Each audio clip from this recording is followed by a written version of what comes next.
Hello friends, आपका हमारे YouTube channel divine partner में बहुत बहुत स्वागत है। दोस्तों, आज आपके लिए मैं एक नई कहानी लेकर आया हूँ जिसका नाम है एंड्रोक्लीज और शेर। चलिए बिना देर करते हुए शुरू करते हैं आज की कहानी। बहुत समय पहले की बात है। रोम में एंड्रोक्लीज नाम का एक दास रहता था।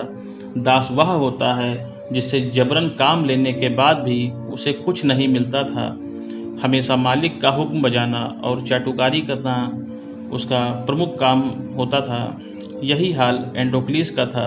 वह दिन भर जी तोड़ काम करता था, फिर भी उसका मालिक उसको भर पेट खाना तक नहीं देता था। छोटी सी गलती हो जाने पर भी उसे कोड़ों की मार खानी पड़ती थी। उसका मालिक बहुत निर्दयी और कठोर था। एंड्रोक्लीज ऐसी गुलामी के जीवन से बहुत तंग आ चुका था। ऐसी जिंदगी से तंग आकर एक दिन अवसर पाकर एंड्रोक्लीज भाग खड़ा हुआ। भागते भागते वह एक बहुत घने जंगल में जा पहुंचा। दौड़ते दौड़ते वह बहुत बेहाल हो गया था। वह एक सुरक्षित स्थान पर आराम करने के लिए लेट गया। लेटे लेटे उसे बहुत गहरी नींद आ गई। वह सो ही रहा था कि उसे एक भयंकर आवाज़ सुनाई दी। भयंकर दहाड़ सुनकर उसकी नींद टूट गई। वह हड़बड़ा कर उठा। जब उसने देखा तो उसके होश उड़ गए। वह थर थर थर थर कांपने लगा। उसने सोचा, मैं नरक से निकल कर आया था और फिर मौत के मुंह में आ गया। उसके सामने एक शेर खड़ा था। उसे जगा हुआ देखकर शेर बैठ गया और अपना दाहिना पंजा उठाकर उसे दिखाने लगा। शेर एंड्रोक्लीज की सहायता चाहता था। एंड्रोक्लीज ने देखा कि उसके पंजे में एक लंबा सा कांटा चुभा हुआ है। एंड्रोक्लीज अपना डर भूलकर शेर के पास चला गया। उसने देखा कि उसके पंजे में कांटा चुभा है और वह उसकी सहायता चाहता है।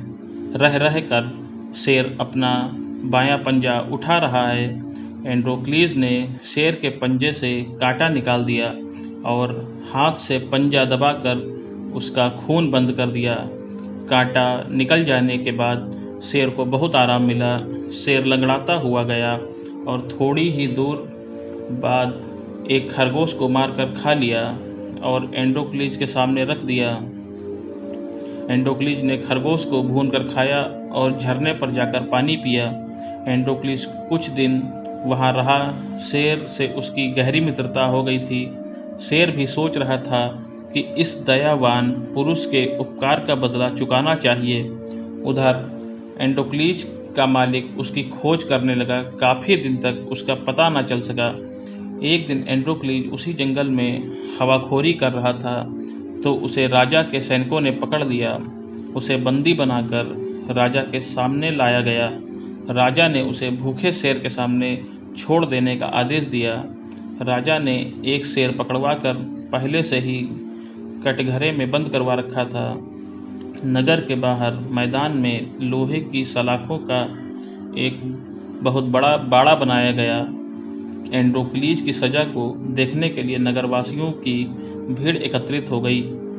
नगरवासियों ने ऐसी सजा इससे पहले कभी नहीं सुनी थी। एक शेर को 3 दिन से पिंजड़े में बंद करके रखा हुआ था। उसके अंदर बंद शेर भूखा रह रहा था।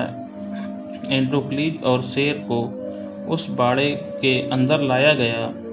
पिंजड़े का द्वार खोल दिया गया। शेर दहाड़ता हुआ बाहर निकला और तेजी से एंड्रोक्लीज पर झपटा।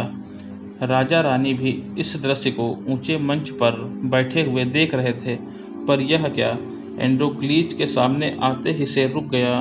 उसने एंड्रोक्लीज को ध्यान से देखा और आगे बढ़कर उसके पैरों के पास आकर बैठ गया और अपनी दुम हिलाने लगा। एंड्रोक्लीज ने देखा कि अरे, यह तो वही शेर है जिसके पंजे से उसने कांटा निकाला था। उसने शेर के ऊपर प्यार से हाथ फेरा और सहलाने लगा। शेर भी एंड्रोक्लीज के पैरों को चाटने लगा। एंड्रोक्लीज की आंखों में प्यार से आंसू छलक आए। वह उसकी गर्दन को पकड़कर खूब रोया। इस दृश्य को देखकर सभी दंग रह गए। राजा और रानी के आश्चर्य का भी ठिकाना न रहा। उन्होंने एंड्रोक्लीज को अपने पास बुला लिया भूखे शेर को खाने के लिए भरपेट मांस दिया गया। एंड्रोक्लीस ने राजा को अपना सारा हाल कह सुनाया।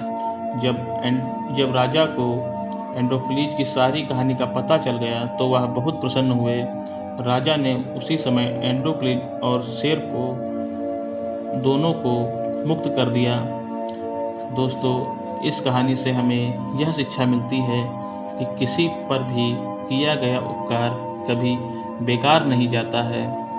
दोस्तों, इसी के साथ हमारी इस कहानी का अंत होता है। मिलते हैं अगली कहानी में। वीडियो को अंत तक देखने के लिए आपका